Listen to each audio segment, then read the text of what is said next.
So we'll go ahead with applications of Biot-Savart law. लेकिन before we start with applications of Biot-Savart law, very quickly we will just revise what is Biot-Savart law. तो अगर आपको याद होगा हमने कल last topic भी देखा था what is Biot-Savart law and you should know Biot-Savart law हमको क्या बताता है तो it gives you what is the magnetic field produced by a small element of length जिसमें से करंट पास हो रहा होगा तो you have a वायर में से करंट पास हो रहा है then you assume the wire to be made up of large number of small length elements हर एक लेंथ एलिमेंट में से करंट पास होगा तो जब एक लेंथ एलिमेंट से करंट पास होगा वो कितना मैग्नेटिक फील्ड प्रोड्यूस करेगा तो Biot-Savart law basically gives you what is the magnetic induction due to a length element.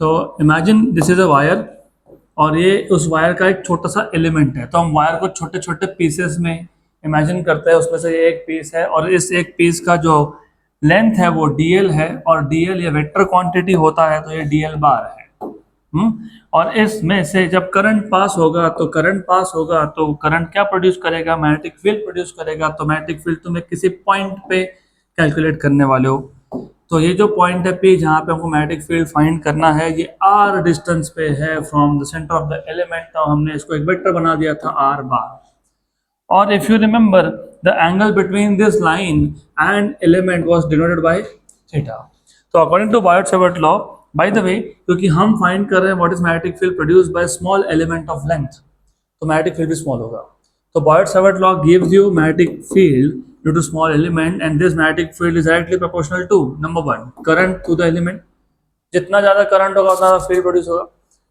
Number 2 directly proportional to length of the element का लेंथ बड़ा होगा तो फिर फील्ड भी ज्यादा होगा it is directly proportional to sine of theta sine of angle between the length element and the line joining the center of the element to that point and it is inversely proportional to square of distance. फिर हम लोगों ने ये जो proportionality का sign है इसको हटा दिया था and we wrote down a constant k और फिर मैंने आपको बताया था कि जो k है कांस्टेंट ऑफ प्रोपोर्शनलिटी है ये डिपेंड करता है दो चीज़ों पे number 1 system of units used तुम ऐसा सिस्टम यूज कर रहे हो कि सीजीएस यूज कर रहे हो उस पर डिपेंड करेगा नंबर 2 सराउंडिंग मीडियम क्या है तो constant of proportionality depends on two things number 1 system of units and number 2 surrounding अगर सराउंडिंग मीडियम एयर या वैक्यूम है और सिस्टम ऑफ यूनिट्स SI है तो ये k की वैल्यू μ0/4 पाई होती है तो remember for SI system of units and surrounding as air और वैक्यूम ये k होता है μ0/4 पाई वो होता है 10⁻⁷ ओके IDL sin θ/r²। फिर मैंने आपको ये भी बताया था कि क्योंकि मैग्नेटिक फील्ड एक वेक्टर क्वांटिटी है तो मुझे अगर इसको वेक्टर फॉर्म में लिखना है तो हम लोग क्या करते हैं हम लोग सिर्फ r से मल्टीप्लाई डिवाइड कर लेते हैं तो we multiply and divide by r तो मैंने क्या किया सिर्फ r से मल्टीप्लाई और डिवाइड कर लिया तो नीचे r³ बन गया और फिर a बार क्रॉस b बार अगर a b साइन थीटा होता है तो फिर उस केस में मैं ऐसा लिख सकता हूँ μ0/4 पाई i dl bar cross dl bar cross r बार तो dl bar cross r bar is dl r sine theta upon क्या आएगा r³ ये आ गया vector form this is a vector form of Biot-Savart law. Now we will go ahead with applications of Biot-Savart law. Applications of Biot-Savart law तो हम लोग पहले Biot-Savart law का एक ही एप्लीकेशन देखेंगे फिर उसके एप्लीकेशन पे बेस्ड एक टॉपिक देखेंगे फिर बाद में वापस दो एप्लीकेशन देखेंगे तो will start with first application of Biot-Savart law आपके नोट्स में ऐसा लिखा है एप्लीकेशन ऑफ Biot-Savart लॉ कहीं नहीं लिखा है आपके नोट्स में लिखा है current in a long straight wire ऐसा है क्या है ऐसा लिखा होगा ना लिखा होगा current in a straight long wire but actually उस टॉपिक में तुमको फाइंड करना है magnetic field due to current in a long straight wire तो उसका पूरा नाम है magnetic field due to current in a long straight wire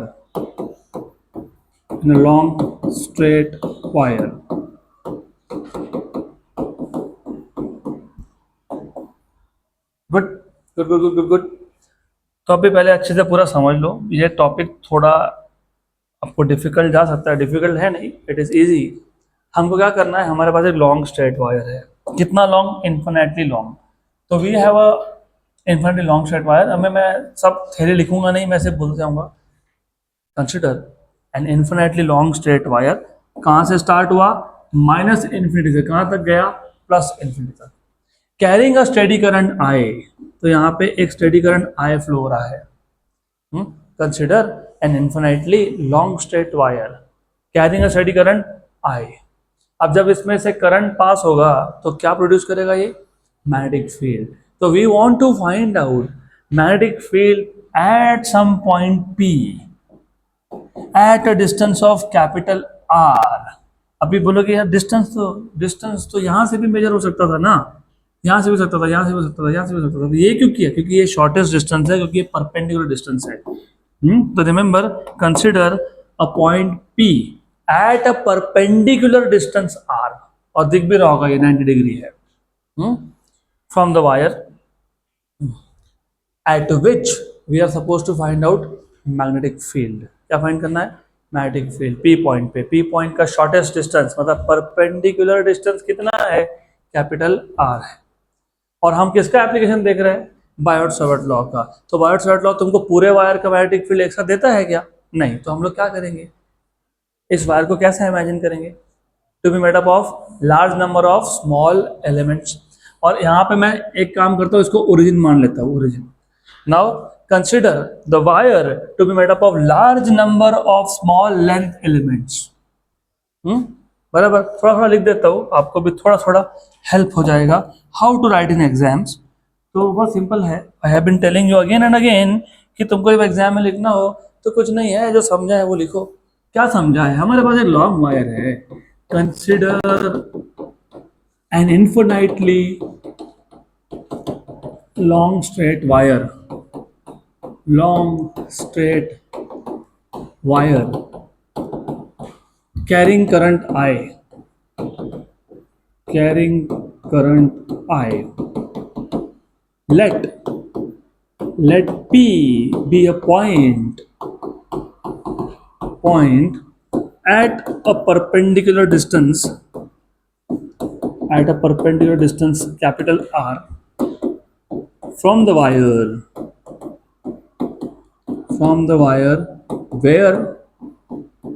where we want to find out magnetic field, we want to find magnetic field या magnetic induction एक ही बात है, magnetic field.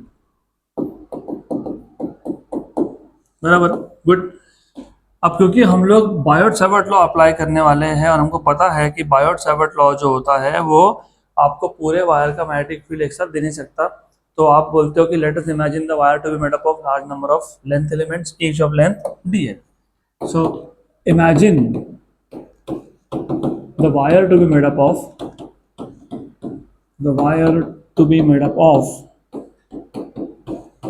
large number of length elements,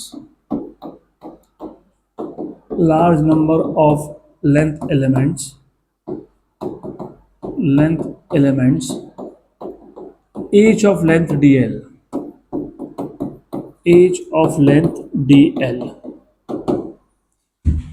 अब उसमें से हम लोग एक एलिमेंट कहीं तो इमेजिन कर लेंगे, और ये एलिमेंट तुमको जहां चाहिए तो वहां ले सकते हो। तो मैं समझो यहां पे ले लेता हूं। So consider one such element eight a distance small l from the centre, और इसका एलिमेंट का लेंथ है dl, भूलना नहीं, ये एक लेंथ एलिमेंट है dl। तो कंसिडर वन सच एलिमेंट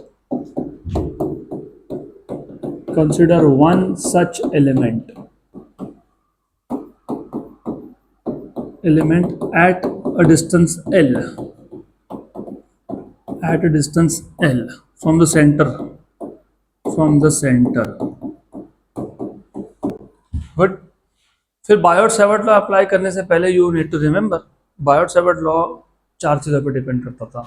एक था करंट I, वो तो बताया मैंने, एक है लेंथ एलिमेंट का लेंथ dl, वो बताया मैंने, और साइन थीटा क्या है, थीटा। तो रिमेंबर, जिस पॉइंट पे फील्ड फाइंड करना है उस पॉइंट से एलिमेंट के सेंटर तक उस पॉइंट से एलिमेंट के सेंटर तक एक लाइन ड्रॉ करते हो कि नहीं? बराबर। इस डिस्टेंस को क्या बोलते हो? आर। इस एंगल को क्या बोलते हो? Theta. So let theta be the angle between the length element and the line joining the center of the element to the point. तो ये सब याद रखना, ये एग्जाम में तुमको लिखने में हेल्प होगा। तो लेट और ऑलवेज रिमेंबर, मैं बार बार बोलता रहता हूँ, रट्टा बांधना बंद कर दो, रट्टा नहीं। यू अंडरस्टैंड, यू एक्सप्लेन, ऐसा समझो खुद को ही समझा रहे हो, you are explaining yourself. तो ऐसा है, ऐसा है, ऐसा है, ऐसा है, एक पॉइंट लिखते जाना। So let theta be the angle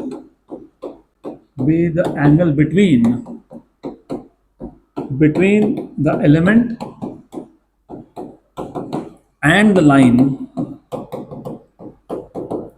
joining the element,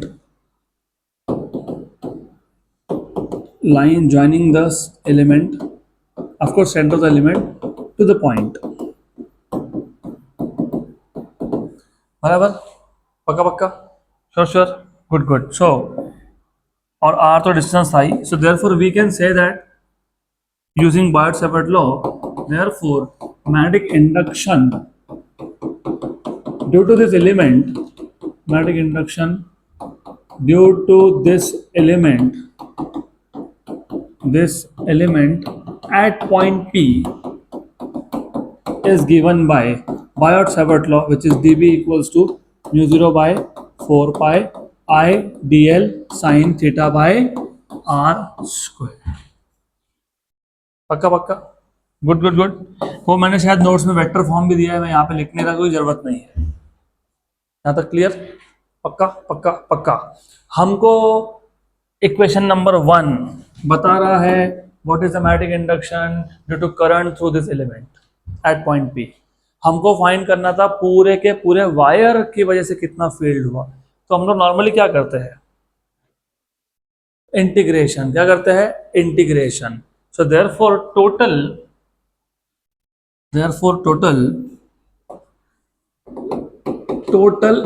induction या total magnetic field, total magnetic induction at point P can be obtained by integration.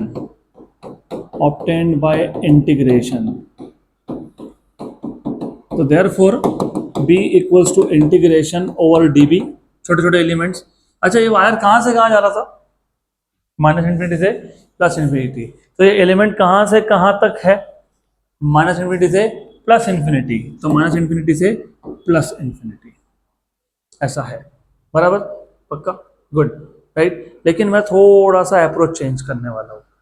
Good. और वो अप्रोच भी 100% करेक्ट है, कोई प्रॉब्लम नहीं है। मैं ऐसा बोलने वाला हूँ कि मैं ये वायर को 2 पार्ट्स में इमेजिन कर रहा हूँ। एक है अपर पार्ट, मतलब सेंटर से ऊपर वाला, और एक है लोअर पार्ट, मतलब सेंटर से नीचे वाला। तो टोटल फील्ड आएगा due to upper part and due to lower part. क्योंकि देखो, ऑफ कोर्स मैथ्स यूज करके मैं चीज़ों को शॉर्टकट बनाना आई लाइक इट, तो मैं मेरे अप्रोच भी अलग रखता हूँ। आंसर सेम आएगा, don't worry, answer will be the same, formula will be same, but I don't want to do much mathematics. मुझे चीज़ों को सिंपल करना है। आपको पता है, आप सबका मैथ्स है ही ऑफ कोर्स, और इंटीग्रेशन हुआ ही है ऑफ कोर्स। आपको पता है, जब आपके पास सिमेट्रिक लिमिट्स हो, जैसे -∞ टू +∞, सिमेट्रिक है, -2 to +2, -5 to +5, ऐसा जब हो, राइट, करेक्ट। तो आपको पता है 0 से +∞ और -∞ से 0 तक ये इंटीग्रेशन की वैल्यू भी सेम आती है। अगर आपके पास, आपने लिखा है मैथ्स में, प्रॉपर्टी लिखी है आपने, मैं बताता हूँ तुमने लिखा क्या था। तुमने ऐसा लिखा होगा, integration f dx from -∞ to +∞। Of course अगर वो इवन फंक्शन है तो, ऑड फंक्शन के लिए 0 हो जाता है, वो इवन फंक्शन है तो तुम ऐसा लिखते हो, this is equals to -∞ to 0 f dx plus 0 to ∞ f dx, ऐसा लिखते हो तुम। लिखते हो क्या ऐसा? यस। और फिर तुम बोलते हो अगर इवन फंक्शन है तो ये पार्ट और ये पार्ट दोनों सेम वैल्यू देता है। ऐसा मैथ में लिखा होगा। फिर तुम लिखते हो फिर दो इंटीग्रल क्यों करेंगे हम लोग? फिर हम लोग एक करेंगे और आगे 2 लगा देंगे। बराबर। तो मैं भी वही बोल रहा हूं, जितना मैग्नेटिक फील्ड पी पॉइंट पे लोअर पार्ट से आ रहा है उतना ही अपर पार्ट से आ रहा है। तो ऐसा करेंगे, हम लोग बोल देंगे since situation symmetric, magnetic field from the lower part is equal to from the upper part equals to 0 to infinity dB। बराबर। तो therefore total field will be B upper plus B upper, मतलब total field will be 2 times of B upper। तो therefore total field will be 2 times of B upper, or what is B upper? 0 to infinity dB। Good, good, good, good। So this is equals to 0 to infinity 2 into dB. What is dB? Mu 0 by 4 pi I dl sin theta by r square। Okay, बराबर। Good। Which is a variable of integration? Which is your variable of integration? Integrate कर किस पे रहे हो? Integrate किस पे कर रहे हो? डीएल पे। तुम एक एक एलिमेंट का फील्ड फाइंड कर रहे हो और सारे के सारे एलिमेंट्स को ऐड करोगे ना, तो इंटीग्रेशन का वेरिएबल डीएल है। और व्हाट इज साइन थीटा? अच्छा एक बात बताओ, अगर ये एंगल थीटा है तो ये एंगल कितना है? इफ दिस इज थीटा तो how much is that? Pi minus theta. तो दिस इज 180 माइनस थीटा, मतलब pi minus theta. Very good. अच्छा यार और एक चीज बताओ, ये ट्राइंगल से बताना, ये ट्राइंगल से, ये ट्राइंगल देख के बताओ what is sine of 180 minus theta? Which side by which side? Sine of 180 minus theta is which side by which side? Opposite upon hypotenuse। What is opposite side? R। What is hypotenuse? Small r। What is sin of 180 minus theta by the way? Sin theta। तो sin of 180 minus theta equals to क्या होता है? Sin theta। Therefore, what will you get is sin theta equals to r by r। बराबर। तो यहाँ पे ये जो sin theta है ना, बाकी जो कांस्टेंट है मैं बाहर निकाल लेता हूँ। आई कांस्टेंट है, म्यू 0 बाय 4 पाई कांस्टेंट है, बाकी मुझे अभी तक पता नहीं, तो बाकी को अंदर रखते हैं। तो डीएल अपॉन आर स्क्वायर और साइन थीटा क्या हो गया? Capital R by small r. Okay. तो नीचे डिनोमिनेटर में क्या आ गया आपके पास? Are cube. क्या आ गया? R cube. तो ये आ गया आपका 2 into mu 0 by 4 pi I I integration d l और ये आर और ये आर क्यूब और ये 0 से इन्फिनिटी, और ये जो कैपिटल आर है वो भी कांस्टेंट है क्योंकि वो मिनिमम डिस्टेंस है। मिनिमम या मैक्सिमम वैल्यू कांस्टेंट वैल्यू होती है, तो वो कांस्टेंट है, वो बाहर आ गया बाहर। पक्का पक्का आ गया बाहर। What is this small r? Now look at this right angle triangle. What is hypotenuse? R. दूसरा साइड क्या है? स्मॉल एल, और ये क्या है? आर। तो मैं ऐसा लिखूँ क्या? R square equals to l square plus capital R square. लिख सकता हूँ क्या? फिर मैं आर लिख सकता हूँ क्या? L square plus r square का रूट, मतलब रेज टू हाफ। लिख सकता हूँ क्या मैं? अगर ऐसा लिख सकता हूँ तो मैं आर क्यूब भी लिख सकता हूँ। R cube, r cube. तो ये हो गया 2 into mu 0 by 4 pi I r integration 0 to infinity d l upon what is r? L square plus r square raise to 1/2 इसका क्यूब, मतलब l square plus r square raise to 3/2। पक्का पक्का sure. अब ये integral solve कैसे करते हैं वो मैं नहीं बताऊंगा, वो आप करोगे। How to solve this integral, and then of course you have to put limits. तो वो एक स्टैंडर्ड इंटीग्रल है जो तुमको पता होना चाहिए वैसे, हाउ टू सॉल्व।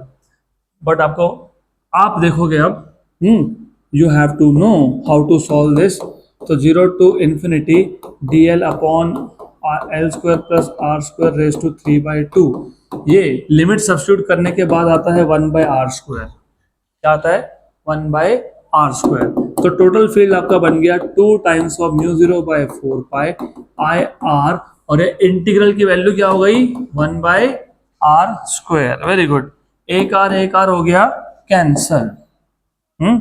तो एक आर हो गया कैंसल। तो therefore Therefore, you have B equals to mu 0 by 4 pi, mu 0 by 4 पाई, ये 2i और r, 2i बाय r, ये हो गया आपका magnetic field at a point near a long straight wire due to current I. Check करो, यही आएगा mu 0 by 4 pi 2i by r। यही है ना। तो अप्रोच आपके ऊपर है। आई लाइक दिस वे क्योंकि थोड़ा सा मैथ्स भी यूज हो गया तो अच्छा लगता है कि चलो मैथ से हमने चीज़ों को थोड़ा सा शॉर्टकट कर दिया।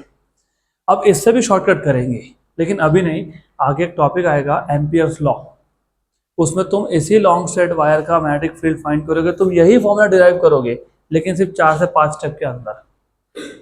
तो वो तब का तब बताऊंगा। अभी फिलहाल मैं रिपीट कर देता हूँ। अप्रोच क्या था, बहुत सिंपल था। हमारे पास एक लॉन्ग स्ट्रेट वायर है जिसमें से एक स्टेडी करंट आई पास हो रहा है। वायर में करंट हो तो वो अपने सराउंडिंग में मैग्नेटिक फील्ड जनरेट करता है। हमको मैग्नेटिक फील्ड फाइंड करना है। मैग्नेटिक फील्ड कभी भी एक पॉइंट पे फाइंड होता है, तो तुमने पहले एक पॉइंट ले लिया P जिसका डिस्टेंस है R, शॉर्टेस्ट डिस्टेंस है R फ्रॉम द वायर। उस पॉइंट पे तुमको फाइंड करना है what is magnetic field. Clear, बराबर। लेकिन बायोट-सावर्ट लॉ यूज करना है और एग्जाम में क्वेश्चन अच्छे से पढ़ लेना, क्योंकि क्वेश्चन में कभी कभी बोला होता है determine the magnetic induction due to a long straight wire at a point, due to मतलब due to long straight wire, हाँ long straight wire, using Ampere's law तो एम्पियर्स लॉ लगाना, यूजिंग बायोट-सावर्ट लॉ तो Biot Savart law लगाना। नहीं तो पूछा होगा एम्पियर्स लॉ लिख के आओगे, ये पूछा होगा ये लिख के आओगे, वो मार्क्स नहीं मिलते। फॉर्मूला सेम आता है, मार्क्स नहीं मिलेंगे आपको बोर्ड्स में। तो जो आपको बोला है वही लॉ यूज करना। तो बायोट-सावर्ट लॉ के हिसाब से हमको पूरे वायर का एक साथ फील्ड मिल ही नहीं सकता है, तो हम लोग क्या करते हैं, हम लोग पूरे वायर को इमेजिन करते हैं to be made up of small small elements. उसमें से एक एलिमेंट कहीं पे ले लेते हैं at a distance L from the center. उसका डिस्टेंस फ्रॉम द पॉइंट जहाँ पे फील्ड फाइंड करना है वो कितना है, स्मॉल r, और एंगल कितना है यहाँ पे, थीटा। तो ये कितना हो गया 180 minus theta.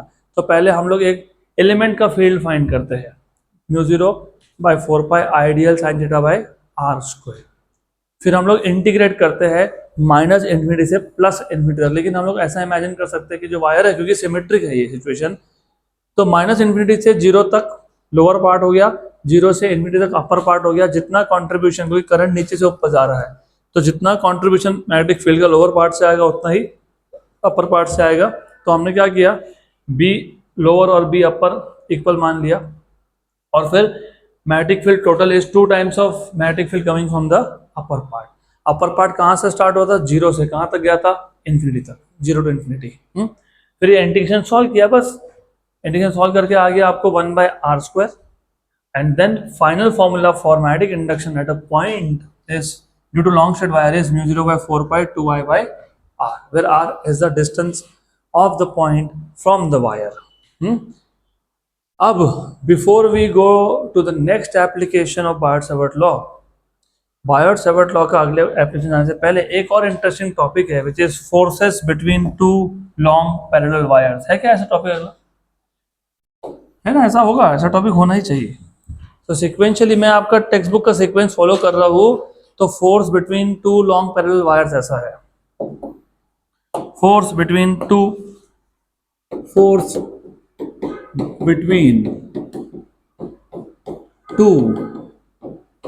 long parallel wires ऐसा है। Okay, good good, simple. अब थोड़ा सा पहले कॉन्सेप्ट समझ लो।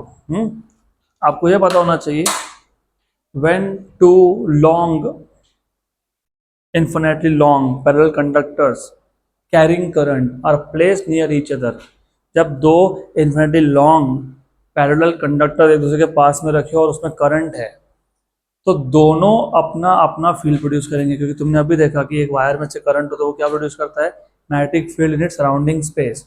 सो when two infinitely long parallel conductors carrying current are placed near each other, they produce their fields and they are also in the fields of each other। जो field पहले wire ने produce किया उसमें दूसरा wire है, और जो दूसरे ने प्रोड्यूस किया उसमें पहला वायर है। इट इज जस्ट लाइक जो स्टैटिक चार्जेस थे हमारे पास, पहले चार्ज के फील्ड में दूसरा चार्ज था, इसलिए दूसरा चार्ज फोर्स एक्सपीरियंस कर रहा था। दूसरे चार्ज के फील्ड में पहला चार्ज था तो वो भी क्या एक्सपीरियंस कर रहा था, फोर्स। तो यहाँ पे भी ऐसा होता है, जब दो पैरेलल वायर्स में से करंट पास होता है, दोनों मैग्नेटिक फील्ड प्रोड्यूस करते हैं। दूसरे की फील्ड में पहला वायर है, पहले की फील्ड में दूसरा वायर है, तो वो दोनों एक दूसरे को क्या करेंगे, फोर्स लगाएंगे। तो they will exert force on each other. Good. तो when to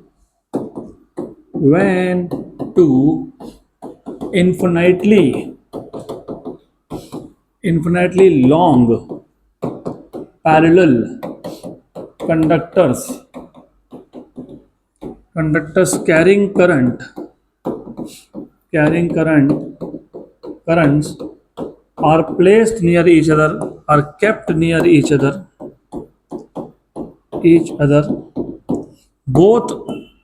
both produce their magnetic fields, produce their magnetic fields,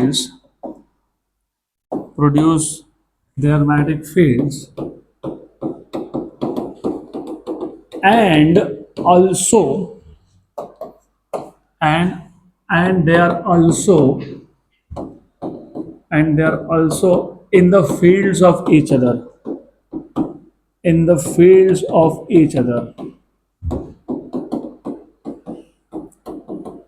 hence exert forces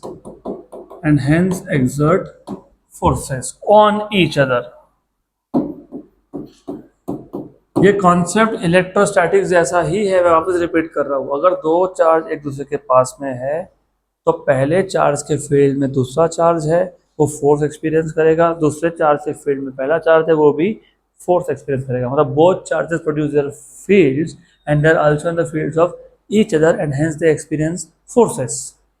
जब दो वायर है, राइट, दोनों में करंट है, they will produce magnetic fields, बराबर ना, मैग्नेटिक फील्ड्स प्रोड्यूस करेंगे ना, they produce magnetic fields and they're also in the fields of each other, so they will experience forces. अब यहाँ पे दो केसेस बनते हैं, जैसे वहाँ पे दो केसेस थे, दोनों चार्जेस लाइक चार्जेस हो तो पॉजिटिव हाँ, राइट, या नेगेटिव तो रिपल्शन। अगर अनलाइक हो तो अट्रैक्शन। यहाँ पे भी ऐसा है, लाइक करंट्स मतलब currents in the same direction, और अनलाइक करंट्स मतलब करंट्स इन अपोजिट डायरेक्शंस। तो हम लोग एक ही केस डिस्कस करेंगे क्योंकि फॉर्मूला सेम ही बनता है, सिर्फ फोर्सेस का डायरेक्शन अलग होता है। जैसे अगर दो लाइक चार्जेस हो, पॉजिटिव नेगेटिव, फोर्स अट्रैक्टिव होता है कि रिपल्सिव होता है, रिपल्सिव। यहाँ उल्टा होता है, यहाँ पे जब करंट सेम डायरेक्शन में हो, जिसको तुम लाइक करंट्स बोलते हो, लाइक करंट्स, राइट, तो उस केस में फोर्सेस आर अट्रैक्टिव। मतलब अगर मैंने दो वायर लगा दिए ऐसा साइड बाय साइड, दोनों में से सेम डायरेक्शन में करंट पास किया, तो थोड़ी देर के बाद वो दोनों वायर एक दूसरे की तरफ जाने लगेंगे, दे अट्रैक्ट ईच अदर। मैं ड्रॉ ही कर देता हूँ। तो हमको देखना है for like currents, unlike currents का डेरिवेशन सेम है, सिर्फ फोर्स का डायरेक्शन अलग होता है। तो इसमें दो केसेस बनते हैं, लाइक करंट्स और एक होता है अनलाइक करंट्स। तो हमारे पास इमेजिन दो वायर है, दो लॉन्ग स्ट्रेट पैरेलल वायर है। ये एक वायर हो गया 1 और ये दूसरा वायर हो गया 2। और थोड़ा सा केयरफुल रहना यहाँ पे, क्योंकि यहाँ पे अभी डायरेक्शंस इन्वॉल्व होने वाले हैं। जहाँ पे डायरेक्शन इन्वॉल्व हो, you have to be extremely careful. यहाँ पे जो करंट है पहले वायर में वो I1 है, बॉटम टू टॉप जा रहा है, नीचे से ऊपर। यहाँ पे जो करंट है वो I2 है, ये भी बॉटम से टॉप जा रहा है, क्योंकि हमने लाइक करंट्स की बात की। और इन दोनों वायर्स में जो डिस्टेंस है उसको तुम R बोल दो, A बोल दो, डज नॉट मैटर, ऐसा है। पक्का? Good, sure. अब first of all you have to know what are the directions of magnetic field produced by both of this wire। तो मैग्नेटिक फील्ड का डायरेक्शन हमको मिलता है एक रूल से, जिसको हम लोग बोलते हैं राइट हैंड थंब रूल।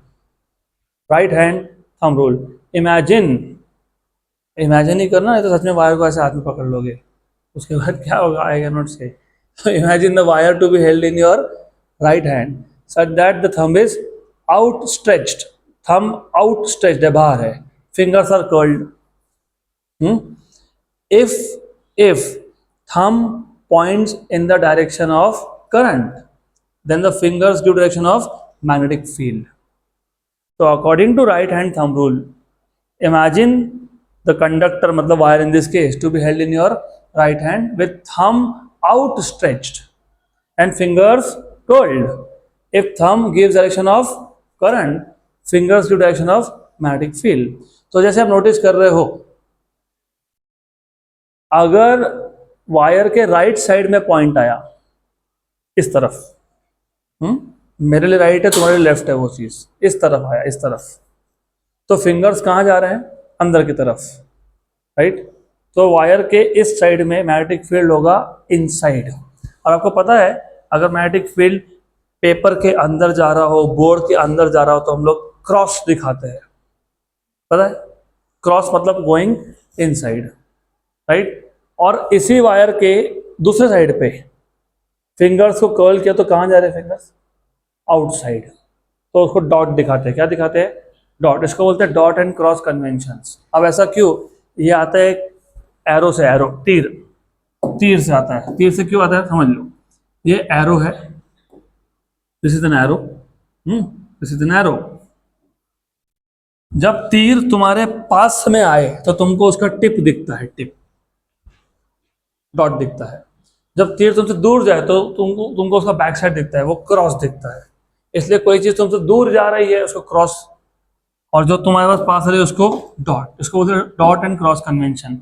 अब पहले मैं एक काम करूंगा, जो पहले वायर में करंट है I1, वो दूसरे वायर की जगह पे, जहां पे दूसरा वायर रखा है, वहां पे जो मैग्नेटिक फील्ड प्रोड्यूस कर रहा है उसका डायरेक्शन देख लेंगे। तो पहले वायर को हम इमेजिन करेंगे to be held in our right hand, thumb outstretched, fingers curled, right?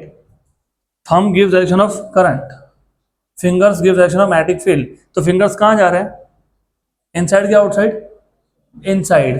तो पहले वायर का दूसरे वायर की जगह पे जो फील्ड है वो कौन सा है? क्रॉस फील्ड है। कौन सा है? क्रॉस फील्ड है। कौन सा है? क्रॉस फील्ड है। अब दूसरे का सोचो, दूसरे वायर में जो करंट है वो जहां पे पहला वायर रखा है वहां पे फील्ड प्रोड्यूस कर रहा है। क्या है?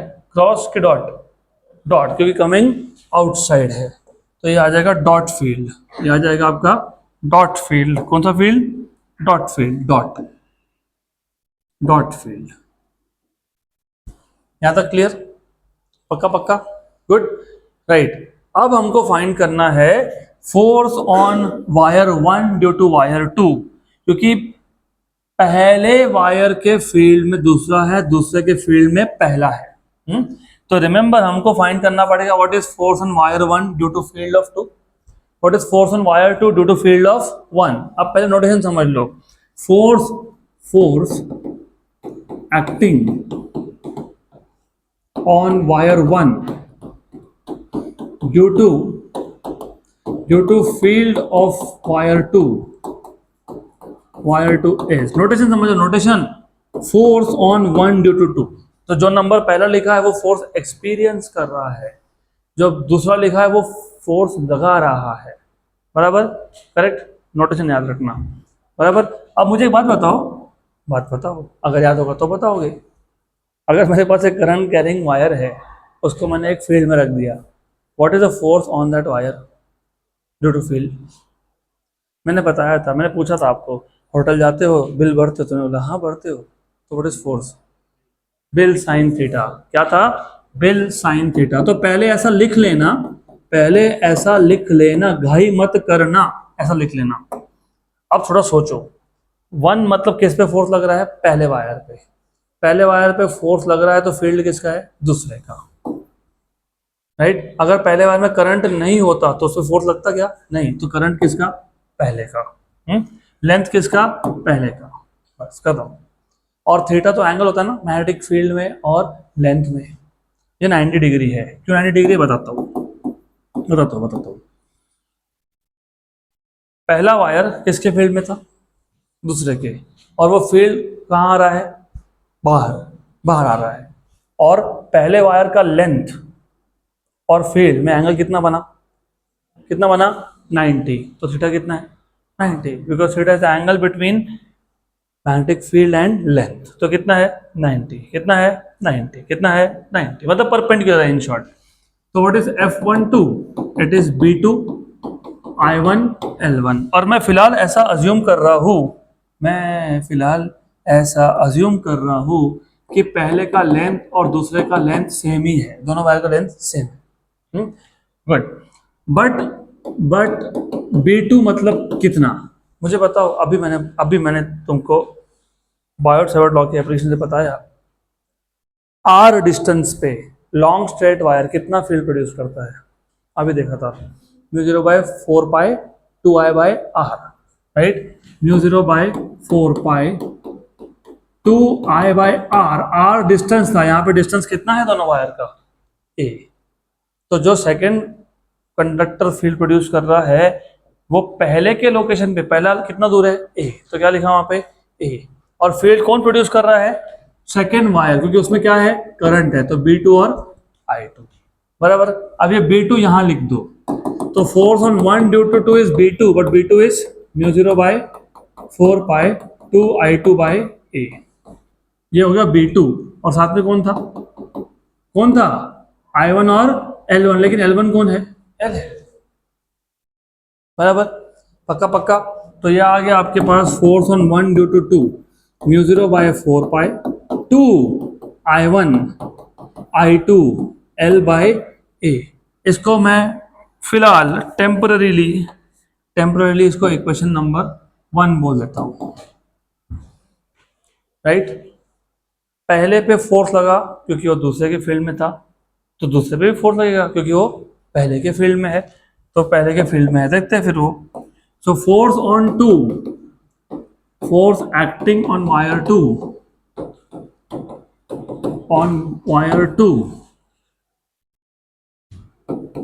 due to field of 1 is, तो फोर्स ऑन 2 ड्यू टू 1, पहले तो लिख लेना बिल साइन थीटा। फोर्स किस पे लग रहा है, 2 पे, तो फील्ड किसका है, 1 का। करंट और लेंथ किसका है, 2 का। थीटा यहाँ पे भी क्या लोगे, 90 या 270, कोई फर्क नहीं पड़ता, 90 ले लो, 90 ले लो, कोई फर्क नहीं पड़ता, राइट। क्योंकि तुम 270 लोगे तो साइन थीटा -1 आएगा, ठीक है, और माइनस आना भी चाहिए, लेकिन फिर क्या है, माइनस आने का मतलब पता है क्या होता है, कि दोनों के फोर्स का डायरेक्शन क्या है, अपोजिट है, राइट। वो तो हम वैसे भी एक दूसरे रूल से निकालने वाले हैं, तो मैं फोर्स का डायरेक्शन तुमको बताने के लिए दूसरा एक रूल यूज करने वाला हूं। तो यहाँ पे 270 लिख लो, कोई दिक्कत नहीं, पर फिर मॉड डाल दो, तो -1 की जगह पे क्या आ जाएगा, +1। तो ये हो गया B1I2L2। जैसे तुमने B2 निकाला वैसे ही तुमको B1 निकालना है। B1 कैसे फाइंड करोगे, वही same formula, B equals to mu zero by 4 pi, क्या था, 2I/A। B1 तो यहाँ पे भी 1, तो यहाँ B1 लिखो, तो force on 2 due to 1 is B1 is mu zero by 4 pi 2I1/A, और साथ में कौन है, I2 है, और साथ में कौन है, L2, लेकिन L2 कौन है, L है। तो what is force on 2 due to 1 mu zero by 4 pi 2I1/I2A into L, equation number 2, right. तो do you notice, force on 1 due to 2 and force on 2 due to 1 both are same, और होने भी चाहिए थे, action reaction, because it is a pair of action and reaction, होना भी चाहिए था। So therefore you can say that from 1 and 2, therefore from equation number 1 and 2 we see that force on 1 due to 2 equal to force on 2 due to 1 equals to, इसको F बोल देता हूँ, equals to mu zero by 4 pi 2I1/I2/A into L। हो गया ये, good, सही है। अब अभी हम लोग देखते थे डायरेक्शन क्या है फोर्स का, तो फोर्स का डायरेक्शन फाइंड करने के लिए हम यूज करते हैं something called as Fleming's left hand rule. Fleming's left hand rule, अभी फिजिक्स में 3 रूल तुमको याद रखने पड़ेंगे। एक है राइट हैंड स्क्रू रूल, जो तुमको क्रॉस प्रोडक्ट का डायरेक्शन देता है, ए बार क्रॉस बी बार का। तो उसमें तुम अपने राइट हैंड के 3 फिंगर्स परपेंडिकुलर रखते हो, thumb, index finger, middle finger. अगर ये ए बार है, ये बी बार है, तो A bar cross B bar is in the direction of middle finger, and B bar cross A bar is opposite. ये एक रूल था। एक रूल है राइट हैंड थंब रूल, वो राइट हैंड थंब रूल तुमको देता है direction of magnetic field, direction of magnetic field. और एक है फ्लेमिंग्स लेफ्ट हैंड रूल, यहाँ पे तुम लेफ्ट हैंड के 3 फिंगर्स परपेंडिकुलर रखते हो, और ये तुमको देता है direction of force, direction of force. इसमें thumb is in the direction of magnetic field.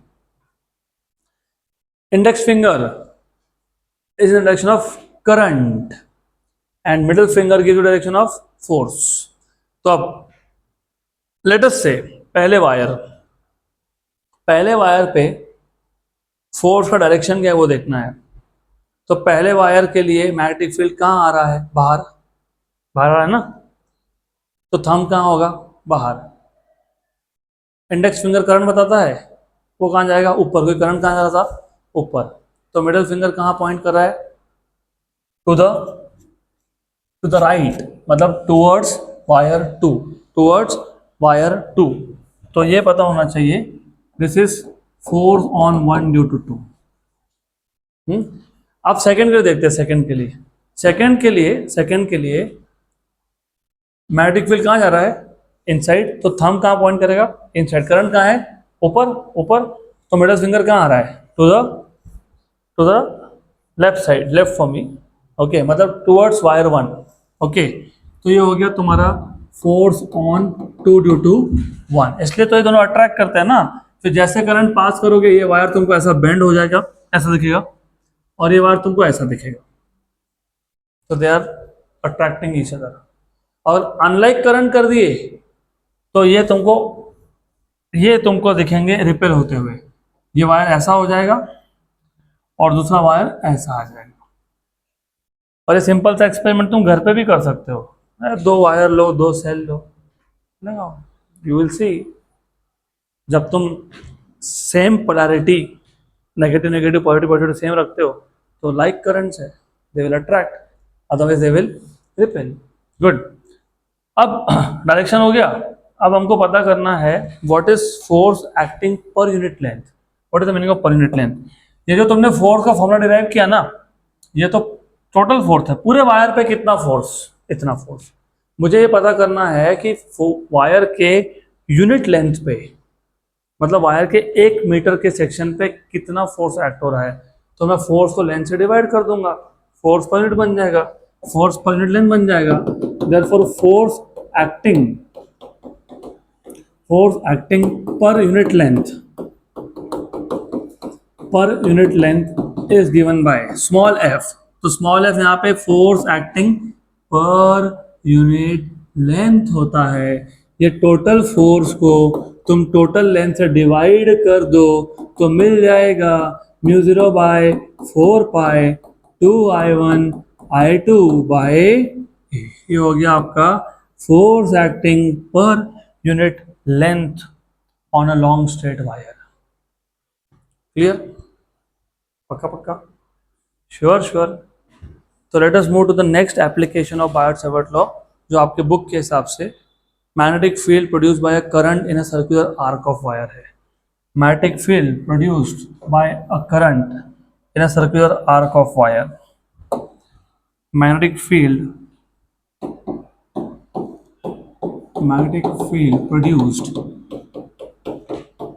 produced by a current in circular arc of wire. अच्छा, अब ये जो टॉपिक है ना, टाइटल के बाद जो थ्योरी दिया है मैंने नोट्स में, जरा पढ़ो तो पहला सेंटेंस क्या लिखा है. Consider a wire A be in the form of an area नहीं, आर्क. वो एरिया ऑटो करेक्शन में एरिया हो गया, वो आर्क है. क्या है वो? आर्क. उसके बाद लाइन नंबर 3 पे ना, let the angle subtended by the area. वो एरिया नहीं है, वो क्या है? आर्क है. ओके. उसके बाद लाइन नंबर 5 पे assume the area to be made up of. Area नहीं, वो आर्क है. क्या है वो? आर्क. हाँ, तो इस पूरे टॉपिक में जहां पे भी तुमको एरिया दिखेगा वहां पे क्या करोगे? आर्क. क्या लिखोगे? आर्क. बराबर. गुड. तो हमारे पास एक आर्क है A B. So consider a wire in the form of a arc A B. हमारे पास एक आर्क है, मतलब एक वायर है in the form of an arc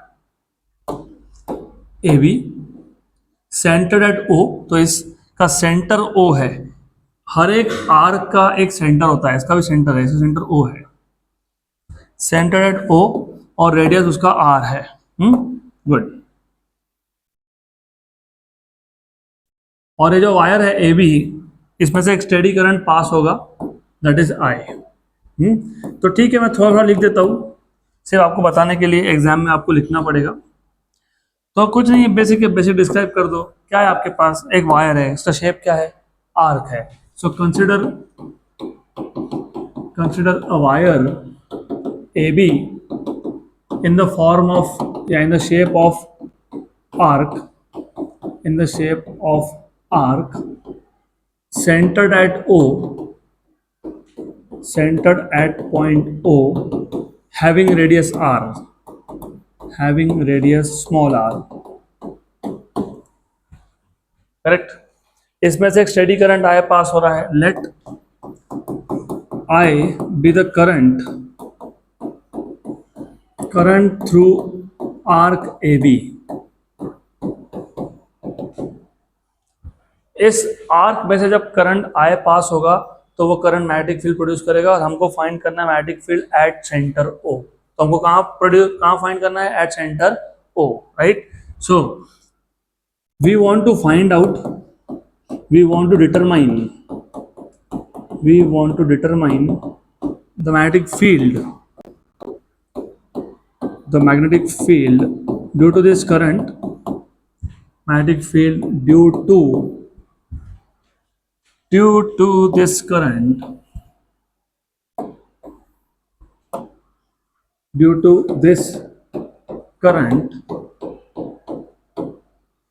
current, कहाँ पे, एट पॉइंट ओ। किसका एप्लीकेशन देख रहे हो, बायोट-सावर्ट लॉ। बायोट-सावर्ट लॉ तुमको डायरेक्टली पूरे वायर का देता है क्या, नहीं।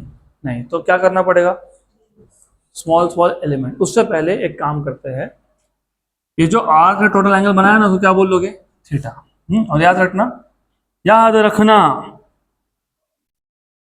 ये एंगल 0 है, यहां से यहां तक आने में कितना हुआ, थीटा। कितना हुआ, थीटा। तो ए से बी तक एंगल कितना हुआ, theta.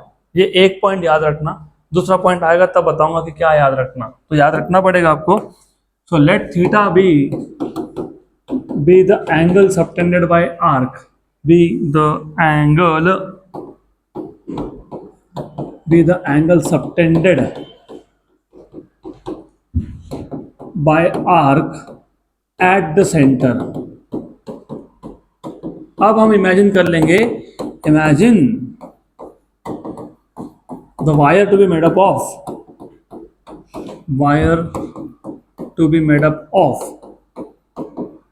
large number of length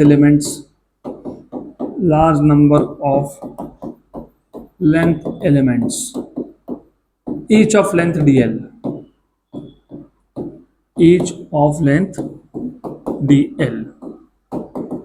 उसमें से मैं काम करता हूं, एक एलिमेंट यहीं पे इमेजिन कर लेता हूं। ये हो गया एक एलिमेंट। तो मैं काम करता हूं, ये एक एलिमेंट इमेजिन कर लेता हूं, dl। This is element dl। ये जो एलिमेंट ने एंगल सबटेंड किया वो डी थीटा एंगल है, क्योंकि एलिमेंट छोटा तो एंगल भी छोटा। अब अकॉर्डिंग टू बायोट-सावर्ट लॉ, जब करंट इस एलिमेंट में से पास होगा तो ओ पॉइंट पे क्या प्रोड्यूस करेगा, फील्ड। उसका फॉर्मूला तुमको पता है। तो according to Biot Savart law we know that, अभी मैं लिखूंगा नहीं बार बार, according to Biot Savart law we know that, हमको क्या पता है, हमको पता है field due to one such element is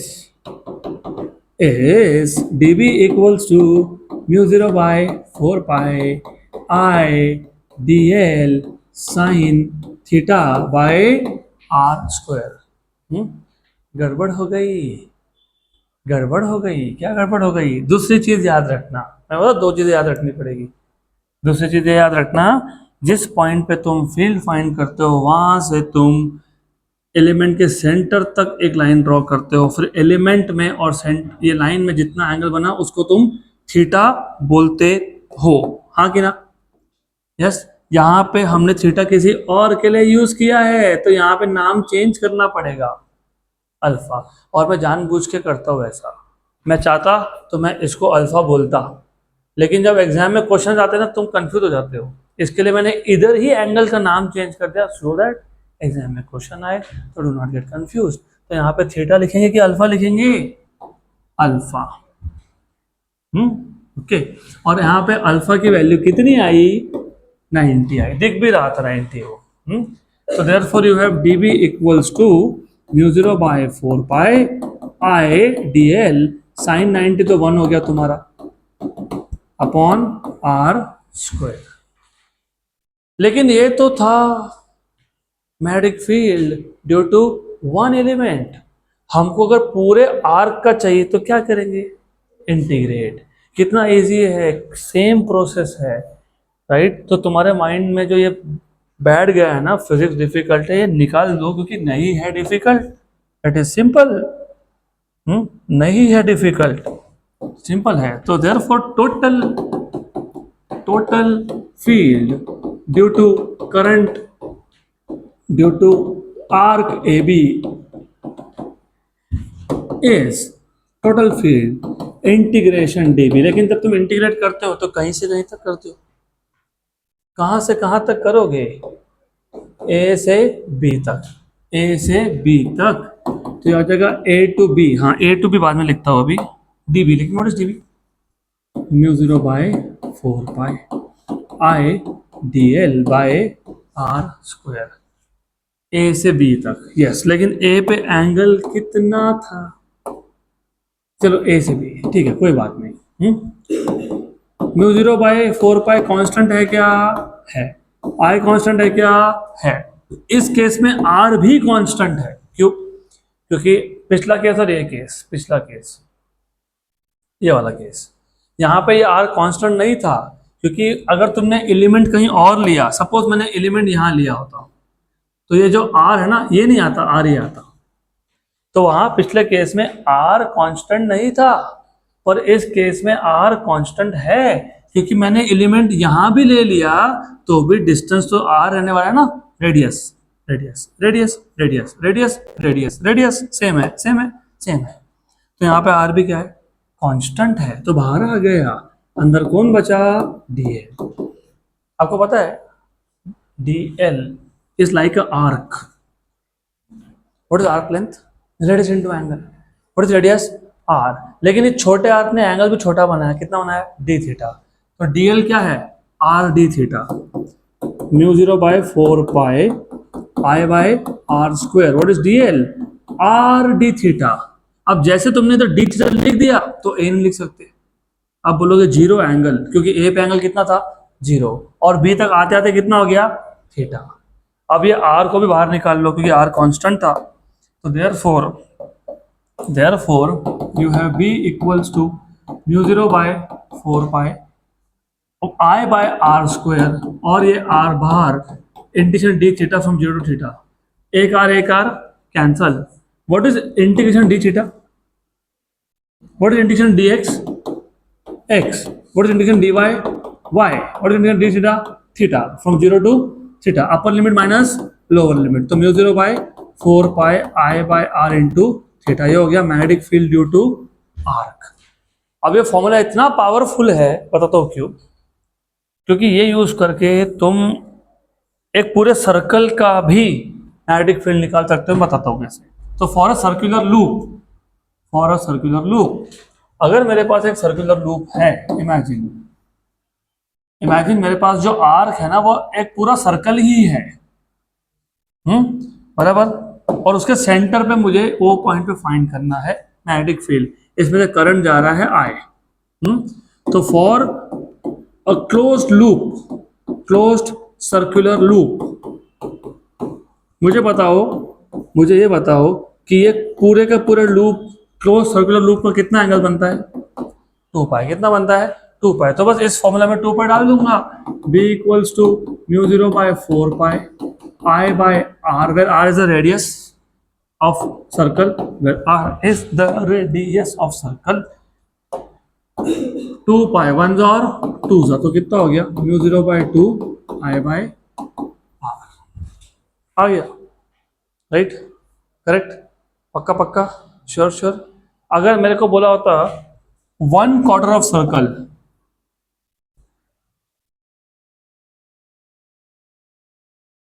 angle कितना रहते? 90 मतलब पाई बाई 2, तो पाई पाई कैंसिल होता, म्यू 0/8 बन जाता। हाँ राइट, तो सिर्फ एंगल की वैल्यू डालो और सॉल्व करो, बस सिंपल, डन। समझा गया यहाँ तक, पूरा क्लियर हो गया? यस यस, पक्का पक्का, श्योर श्योर। तो ठीक है, बाकी का हम कंटिन्यू करेंगे नेक्स्ट सेशन में।